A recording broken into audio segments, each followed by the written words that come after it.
पंडित धीरेन्द्र शास्त्री की सनातन हिंदू एकता पदयात्रा का आज तीसरा दिन। कलश के साथ बाबा बागेश्वर के स्वागत में पहुंची महिलाएं।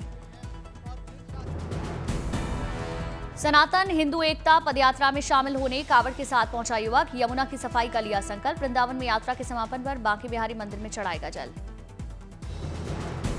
भजन गीतों के साथ आगे बढ़ रही सनातन हिंदू एकता पदयात्रा। युवक की दिखी अगाध आस्था। दंडवत करते हुए पदयात्रा में शामिल। हजारों भगवा ध्वज के साथ पदयात्रा में पहुंचे श्रद्धालु। चारों ओर दिखा आस्था का सैलाब। सनातन हिंदू एकता पदयात्रा में दिखी श्रद्धालुओं के खाने पीने की समुचित व्यवस्था। पदयात्रा में शामिल श्रद्धालुओं के लिए फल बांटे गए।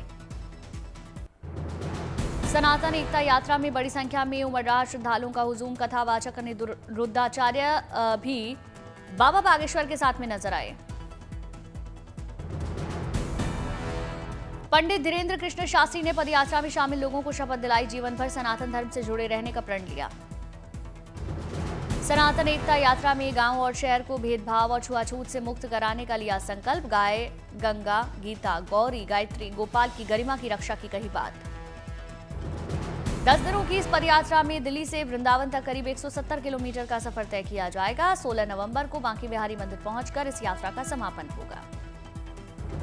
दिल्ली, हरियाणा और यूपी से होकर गुजरने वाली इस पदयात्रा में पंडित धीरेन्द्र शास्त्री दे रहे सामाजिक समरसता का संदेश। पंडित धीरेन्द्र शास्त्री ने युवाओं को सनातन धर्म के लिए एकजुट होने की कही बात। सनातन एकता यात्रा के दूसरे दिन धीरेन्द्र शास्त्री की पैदल यात्रा में दिखा तिरंगा यात्रा का रंग। विशाल तिरंगा थामे बड़ी संख्या में श्रद्धालु हो रहे शामिल। देशभक्ति का संदेश। कहां से आप लोग? हिंदुस्तान।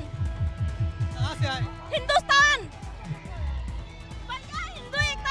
एकता सनातन यात्रा है, हम सनातनी हैं। सनातन यात्रा में बिहार से विशाल तिरंगा लेकर पहुंचे श्रद्धालु। वृंदावन तक पैदल ही लेकर जाने का संकल्प।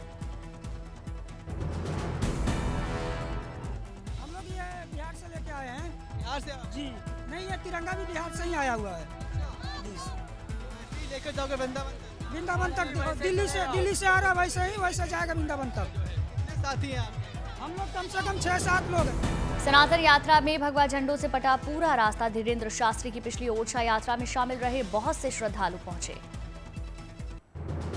उत्तराखंड की रजत जयंती समारोह में शामिल हुए प्रधानमंत्री मोदी। 8,260 करोड़ की विकास परियोजनाओं का दिया तोहफा। ये परियोजनाएं पेयजल, सिंचाई, तकनीकी शिक्षा, ऊर्जा, शहरी विकास, खेल और कौशल विकास सहित कई प्रमुख क्षेत्रों से जुड़ी है। प्रधानमंत्री नरेंद्र मोदी ने 28,000 किसानों के खाते में 62 करोड़ की सहायता राशि जारी की। स्मारक डाक टिकट भी जारी किया।